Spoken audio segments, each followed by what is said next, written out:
ದಿನನಿತ್ಯದ ಬದುಕಿನ ಸಮಸ್ಯೆ ಸಂದೇಹಗಳಿಗೆ ಲೌಕಿಕ ಹಾಗೂ ಪಾರಮಾರ್ಥಿಕ ಸ್ತರಗಳಲ್ಲಿ ಉತ್ತರವನ್ನು ಕಂಡುಕೊಂಡು ಅರ್ಥಪೂರ್ಣ ಸಾರ್ಥಕ ಜೀವನ ನಡೆಸಲು ನಮಗೆ ಇರುವ ಒಂದು ದಾರಿದೀಪ ಡಿವಿಜಿಯವರ ಮಂಕುತಿಮ್ಮನ ಕಗ್ಗ.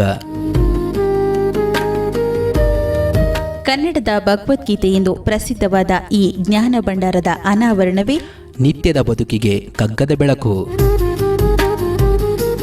ತಪ್ಪದೇ ಕೇಳಿ, ಪ್ರತಿದಿನ ಬೆಳಗ್ಗೆ 7:15 ನಿಮ್ಮ ಜನಧ್ವನಿ ಬಾನುಲಿಯಲ್ಲಿ.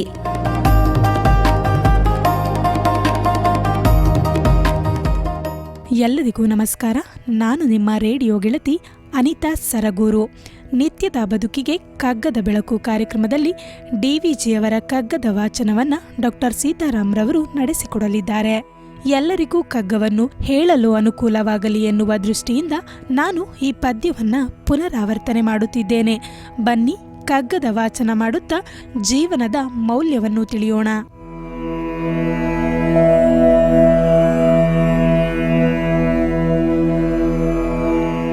ಎಲ್ಲರಿಗೂ ನಮಸ್ಕಾರ.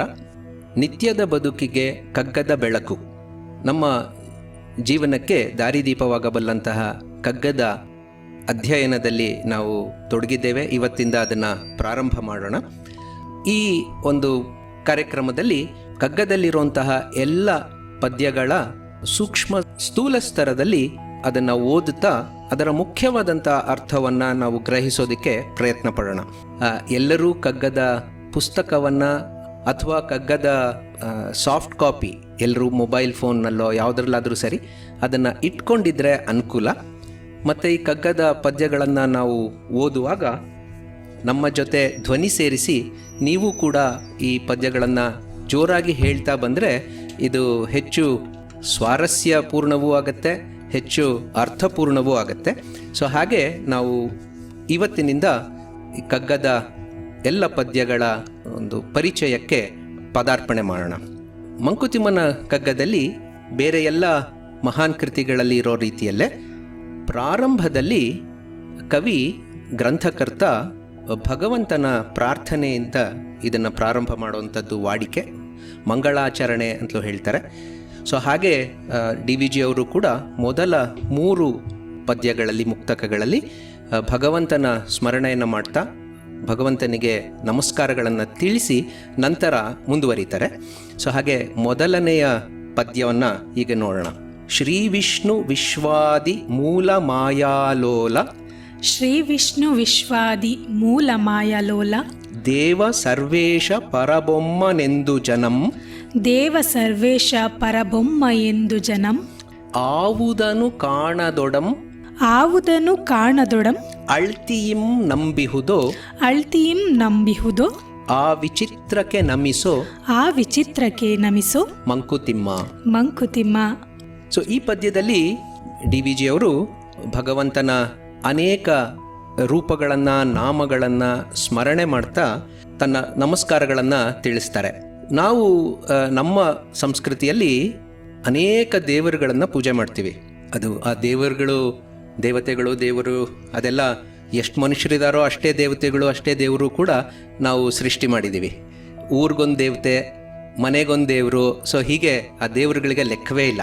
ವಿಶೇಷವಾಗಿ ನಾವು ಅದನ್ನು ನಂಬುವಂಥದ್ದು ಏನಂತಂದರೆ, ಭಗವಂತ ಜಗತ್ತಿನ ಸೃಷ್ಟಿಕರ್ತ, ಎಲ್ಲ ಕಡೆ ವ್ಯಾಪಿಸಿದ್ದಾನೆ, ಎಲ್ಲ ಕಡೆ ಇರುವಂತಹ ಒಂದು ಶಕ್ತಿ ಅಂತ ನಮ್ಮೆಲ್ಲರ ನಂಬಿಕೆ. ಇದು ಬರೀ ಭಾರತೀಯ ಸಂಸ್ಕೃತಿಯಲ್ಲಿ ಅಷ್ಟೇ ಅಲ್ಲದೆ ಎಲ್ಲ ಪರಂಪರೆಗಳಲ್ಲೂ ಕೂಡ ಈ ನಂಬಿಕೆಯನ್ನು ನಾವು ನೋಡ್ತೀವಿ. ಸೊ ಹಾಗೆ ಪ್ರಾರಂಭ ಮಾಡ್ತಾ ಡಿವಿಜಿ ಅವರು ಹೇಳ್ತಾರೆ, ಶ್ರೀ ವಿಷ್ಣು ವ್ಯಾಪ್ನೋತಿ ಇತಿ ವಿಷ್ಣು, ಎಲ್ಲ ಕಡೆ ಹರಡಿರೋದ್ರಿಂದ ವಿಷ್ಣು ಅನ್ನೋ ಹೆಸರು ಬಂತು ಅಂತ ಅದರ ಅರ್ಥ. ಸೊ ಎಲ್ಲ ಕಡೆ ಹರಡಿರುವಂತಹ ಶ್ರೀ ವಿಷ್ಣು ಅಂತ ಒಂದು ಹೆಸರು. ವಿಶ್ವಕ್ಕೆ ಆದಿ ಅಂದರೆ ವಿಶ್ವಕ್ಕೆ ಮೊದಲು, ನಾವೆಲ್ಲ ಸೃಷ್ಟಿಯಾಗಕ್ಕೆ ಮುಂಚೆ ಇದ್ದಂಥದ್ದೇನು ಅಂತಂದರೆ ಆ ಶಕ್ತಿಯೇ ದೇವರು ಅಂತ. ವಿಶ್ವಕ್ಕೆಲ್ಲ ಮೂಲ, ಮಾಯಾಲೋಲ, ಈ ಜಗತ್ತೆಲ್ಲ ಭಗವಂತನ ಮಾಯಾಲೀಲೆ ಅಂತ ನಾವು ನಂಬ್ತೀವಿ. ಸೊ ಮಾಯಾಲೋಲ, ಈ ಮಾಯನ್ನು ನಡೆಸ್ತಾ ಇರುವಂತಹ ಒಂದು ಶಕ್ತಿ. ಅವನು ದೇವ, ಅವನು ಸರ್ವೇಶ, ಎಲ್ಲಕ್ಕೂ ಅವನೇ ಒಡೆಯ. ಇವೆಲ್ಲದನ್ನು ಒಂದು ರೀತಿಯಲ್ಲಿ ಎಲ್ಲದರ ಒಂದು ಮೇಲೆ ಸಿಂಹಾಸನದಲ್ಲಿ ಕುಳಿತಿರುವಂತಹ, ತುತ್ತ ತುದಿಯಲ್ಲಿ ಕುಳಿತಿರುವಂತಹ ಪರಬೊಮ್ಮ ಪರಬ್ರಹ್ಮ ಅನ್ನುವಂಥ ಒಂದು ಶಕ್ತಿ ಅಂತ ನಮ್ಮೆಲ್ಲರ ನಂಬಿಕೆ. ಆದರೆ ನಮ್ಗೆ ದೇವ್ರು ಕಾಣಿಸ್ತಾನ? ನಮ್ಮ ಸುತ್ತಮುತ್ತ ನಾವು ನೋಡಿದಾಗ ನಮಗೆ ಬೇರೆ ಬೇರೆ ಜನ ಕಾಣಿಸ್ತಾರೆ. ಅಲ್ಲೊಂದು ಮನೆ ಇದೆ, ಇಲ್ಲೊಂದು ಮರ ಇದೆ, ಅಲ್ಲೆಲ್ಲೋ ಒಂದು ಗಾಡಿ ಹೋಗ್ತಾ ಇದೆ, ಇಲ್ಲಿ ಒಂದು ರಸ್ತೆ. ಸೊ ಹಾಗೆ ನಮಗೆ ಈ ವಸ್ತುಗಳು, ಜನರು, ಜೀವಿಗಳು ಎಲ್ಲವೂ ಕೂಡ ಕಾಣಿಸ್ತಾ ಇದೆ. ಆದರೆ ದೇವರು ನಮಗೆ ಕಾಣಿಸ್ತಾ ಇಲ್ಲ. ಸೊ ಯಾವುದನ್ನು ಕಾಣಿಸೋದಿಲ್ವೋ ಅಂಥದ್ದನ್ನು ನಾವು ನಂಬಿದ್ದೀವಿ. ಅದನ್ನು ಅಳಿತಿಯಂ ನಂಬಿಹುದು, ಅಂದರೆ ಬಹಳ ಪ್ರೀತಿಯಿಂದ. ದೇವರು ನಮಗೆ ಬಹಳ ಪ್ರೀತಿಪ್ರಾಯ, ದೇವರು ನಮ್ಮನ್ನೆಲ್ಲ ಪ್ರೀತಿಸ್ತಾನೆ ಅನ್ನೋಂಥದ್ದೇ ನಮ್ಮೆಲ್ಲರ ನಂಬಿಕೆ. ಸೊ ಆ ಒಂದು ಪರಸ್ಪರ ಪ್ರೀತಿ ಇದೆ ಅಂತ ಬರೀ ನಮ್ಮ ಸಂಪ್ರದಾಯದಲ್ಲೇ ಅಲ್ಲದೆ ಜಗತ್ತಿನ ಎಲ್ಲ ಸಂಪ್ರದಾಯಗಳಲ್ಲೂ ಆ ನಂಬಿಕೆ ಇದೆ. ಸೊ ಹಾಗೆ ಯಾವ ಶಕ್ತಿ ನಮಗೆ ಗೋಚರವೇ ಆಗಲ್ವೋ, ಯಾವ ಶಕ್ತಿ ನಮ್ಮ ನಂಬಿಕೆಯ ಪ್ರಕಾರ ಇದೆಲ್ಲದಕ್ಕೂ ಮೂಲವೋ, ಆ ಒಂದು ಶಕ್ತಿಯನ್ನು ನಾವು ಬಹಳ ಪ್ರೀತಿಯಿಂದ ನಂಬಿಕೊಂಡು ಬಂದಿದ್ದೀವಿ. ಇದು ಬಹಳ ವಿಚಿತ್ರ ಅಂತ ಅನ್ಸತ್ತಂತೆ ಡಿ ವಿ ಜಿ ಅವರಿಗೆ. ಹೌದಲ್ವಾ? ನಮಗೆ ಯಾವ್ದು ಕಣ್ಣಿಗೆ ಕಾಣುತ್ತೋ ಅದು ಸತ್ಯ ಅಂತ ನಾವು ನಂಬ್ಕೋತೀವಿ. ಕಣ್ಣಿಗೆ ಕಾಣದೇ ಇರೋವಂಥದ್ದನ್ನು ನಾವು ನಂಬ್ತಾ ಇದ್ದೀವಿ ಅಂತಂದರೆ ಅದು ಒಂದು ರೀತಿಯಲ್ಲಿ ವಿಚಿತ್ರವೇ. ಸೊ ಆ ವಿಚಿತ್ರವಾದಂಥ ಒಂದು ಶಕ್ತಿ ಇದೆ. ಆ ಶಕ್ತಿಗೆ ಬಾ ನಮಸ್ಕಾರ ಮಾಡೋಣ ಅಂಥೇಳಿ ಮೊದಲನೇ ಪದ್ಯದಲ್ಲಿ ಡಿ ವಿ ಜಿ ಅವರು ಹೇಳ್ತಾ ಇದ್ದಾರೆ.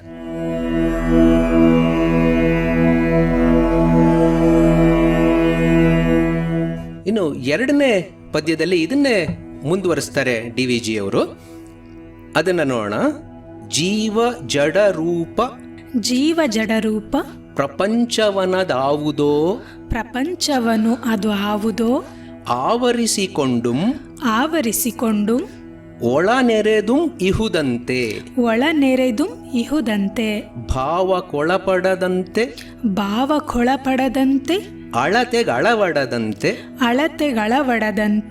ಆ ವಿಶೇಷಕ್ಕೆ ಮಣಿಯೋ, ಆ ವಿಶೇಷಕ್ಕೆ ಮಣಿಯೋ ಮಂಕುತಿಮ್ಮ. ಸೊ ನಾವು ನಿತ್ಯದ ಜೀವನದಲ್ಲಿ ನಮ್ಮ ಸುತ್ತಮುತ್ತೂರು ಅನೇಕ ವಸ್ತುಗಳನ್ನು, ಅನೇಕ ಜೀವಿಗಳನ್ನು ನೋಡ್ತೀವಿ. ನಮ್ಮೆಲ್ಲರ ಮನೇಲಿ ಯಾವುದೋ ಒಂದು ಪ್ರಾಣಿ, ಯಾವುದೋ ಹಸು, ಯಾವುದೋ ಒಂದು ಆಡು, ಕುರಿ, ನಾಯಿ, ಬೆಕ್ಕು ಇವೆಲ್ಲ ಇದೆ. ಕೋಳಿಗಳನ್ನು ನಾವು ನೋಡ್ತೀವಿ. ಕಾಡಿಂದ ಬರುವಂಥ ಆನೆಗಳು, ಹಂದಿಗಳು ಇವೆಲ್ಲ ನಾವು ನೋಡ್ತೀವಿ. ಅಷ್ಟೇ ಅಲ್ಲದೆ ನಮ್ಮ ಸುತ್ತಮುತ್ತೂರು ಜೀವ ಇಲ್ಲದೆ ಇರುವಂಥ ನಿರ್ಜೀವ ವಸ್ತುಗಳು ಅನೇಕ ಇವೆ. ಈ ಎಲ್ಲ ವಸ್ತುಗಳಲ್ಲಿ ಯಾವುದೋ ಒಂದು ಶಕ್ತಿ ಅಡಗಿದೆ ಅಂತ ನಮ್ಮ ನಂಬಿಕೆ. ಇಡೀ ಪ್ರಪಂಚವನ್ನೇ ವ್ಯಾಪಿಸಿರುವಂತಹ ಯಾವುದೋ ಒಂದು ಶಕ್ತಿ ಇದೆ ಅಂತ ನಮ್ಮೆಲ್ಲರ ನಂಬಿಕೆ. ಅದು ಬರೀ ಹೊರಗಡೆ ಮಾತ್ರ ಅಲ್ಲ, ಆ ವಸ್ತು, ಆ ವ್ಯಕ್ತಿ, ಆ ಜೀವಿ, ಅದರ ಒಳಗಡೆ ಕೂಡ ಅದೇ ಶಕ್ತಿ ಪ್ರತಿಬಿಂಬಿತವಾಗಿದೆ, ಆವರಿಸ್ಕೊಂಡಿದೆ ಅನ್ನೋದು ನಮ್ಮ ನಂಬಿಕೆ. ವಿಶೇಷ ಏನಪ್ಪ ಅಂತಂದರೆ, ಈಗ ಒಂದು ದೊಡ್ಡ ಬಂಡೆ ಇದೆ ಅಂತ ಅನ್ಕೊಳ್ಳೋಣ. ಅದನ್ನು ದೊಡ್ಡದು ಅಂತ ನಾವು ಹೇಳ್ತೀವಿ. ಒಂದು ಚಿಕ್ಕ ಕಲ್ಲಿದ್ದರೆ ಅದನ್ನು ಚಿಕ್ಕದು ಅಂತ ಹೇಳ್ತೀವಿ. ಹಾಗೆ ಒಂದು ಆನೆ ಅದು ಬಂತು ಅಂತಂದರೆ ಬಂಡೆ ಎಷ್ಟು ದೊಡ್ಡದಾಗಿದೆ ಅಂತ ಹೇಳ್ತೀವಿ. ಆದರೆ ಬಂಡೆಗೂ ಆನೆಗೂ ವ್ಯತ್ಯಾಸ. ಬಂಡೆಗೆ ಜೀವ ಇಲ್ಲ, ಆನೆಗೆ ಜೀವ ಇದೆ, ಎರಡೂ ದೊಡ್ಡದೆ. ಸೊ ಹೀಗೆ ಆನೆಗೆ ಕೋಪ ಬರ್ಬೋದು, ಆನೆಗೆ ಖುಷಿ ಆಗ್ಬೋದು, ಬಂಡೆಗೆ ಖುಷಿಯೂ ಆಗಲ್ಲ, ಕೋಪವೂ ಬರಲ್ಲ. ಸೊ ನಾವು ನೋಡ್ತಿರೋಂಥ ಪ್ರಪಂಚದಲ್ಲಿ ಈ ಎರಡು ಮುಖ್ಯವಾದಂಥ ವಿಶೇಷ ಭಾವಗಳನ್ನು ನಾವು ನೋಡ್ತೀವಿ. ನಮ್ಮೆಲ್ರಿಗೂ ಕೆಲವು ಭಾವನೆಗಳು, ಕೆಲವು ನಮ್ಗೆ ಅನಿಸೋವಂಥದ್ದು, ನಮ್ಮ ನಡವಳಿಕೆಗೆ ಪ್ರೇರಕವಾಗುವಂಥ ವಿಚಾರಗಳಿರುತ್ತೆ. ಮತ್ತು ಪ್ರತಿಯೊಂದನ್ನು ಕೂಡ ನಾವು ಅಳಿತೀವಿ. ನಮ್ಗೆ ತುಂಬ ಶಕ್ತಿ ಇದೆ ಅಂತ ಅನಿಸುತ್ತೆ, ತುಂಬ ದುಃಖ ಆಗಿದೆ ಅನಿಸುತ್ತೆ, ಅಥವಾ ಇವನಿಗೆ ಏನೋ ಒಂದು ವಿಶೇಷ ಶಕ್ತಿ ಇದೆ ಅಂತ ಅನಿಸುತ್ತೆ. ಅದನ್ನೆಲ್ಲ ನಾವು ಅಳಿತೀವಿ. ಮಾರ್ಕ್ಸ್, ಇವ್ರಿಗೆ ಜಾಸ್ತಿ ಮಾರ್ಕ್ಸ್ ಬಂತು ಅಂತ ಅಂತೀವಿ. ಸೊ ಹಾಗೆ ಅಳಿಯುವಂಥದ್ದು ನಾವು ನಿತ್ಯ ಮಾಡೋವಂಥ ಒಂದು ಕ್ರಿಯೆ. ಆದರೆ ಈ ಎಲ್ಲ ಕಡೆ ವ್ಯಾಪಿಸಿ ಎಲ್ಲರ ಒಳಗೂ ತುಂಬಿರುವಂತಹ ಶಕ್ತಿಯ ಒಂದು ವೈಶಿಷ್ಟ್ಯ ಏನಪ್ಪ ಅಂತಂದರೆ, ಆ ಶಕ್ತಿಗೆ ತನ್ನದೇ ಆದಂಥ ಭಾವ ಯಾವುದೂ ಇಲ್ಲ. ಯಾಕೆಂದರೆ ಪ್ರತಿಯೊಂದು ಕ್ಷಣದಲ್ಲೂ ಕೂಡ ನನ್ನಲ್ಲಿರುವಂಥ ಭಾವನೆ ಬೇರೆ, ನಿಮ್ಮಲ್ಲಿರುವಂಥ ಭಾವನೆ ಬೇರೆ, ಅದು ಎರಡರಲ್ಲೂ ಕೂಡ ಅದೇ ಶಕ್ತಿ ಇರುವಂಥದ್ದು. ಹಾಗೆ ತನ್ನದೇ ಆದಂಥ ಬೇರೆ ಭಾವ ಇಲ್ಲ. ತನ್ನದೇ ಆದಂಥ ಒಂದು ನಾವು ಅಳಿಯಬಹುದಾದಂಥ ದೊಡ್ಡದ, ಚಿಕ್ಕದ, ಕಪ್ಪಗಿದೆಯಾ ಬೆಳ್ಳಗಿದೆಯಾ ಯಾವುದು ಕೂಡ ನಾವು ಮಾಡೋದಕ್ಕೆ ಆಗಲ್ಲ. ಅಂತಹ ಒಂದು ವಿಶೇಷವಾದಂತಹ ಶಕ್ತಿ ನಾವು ಭಗವಂತ ಅಂತ ನಂಬ್ಕೊಂಡಿದ್ದೀವಿ. ಅದಕ್ಕೆ ಮಣಿ, ಅದಕ್ಕೆ ನಮಸ್ಕಾರ ಮಾಡು ಅಂತ ಡಿ ವಿ ಜಿಯವರು 2ನೇ ಶ್ಲೋಕದಲ್ಲಿ ಹೇಳಿದ್ದಾರೆ.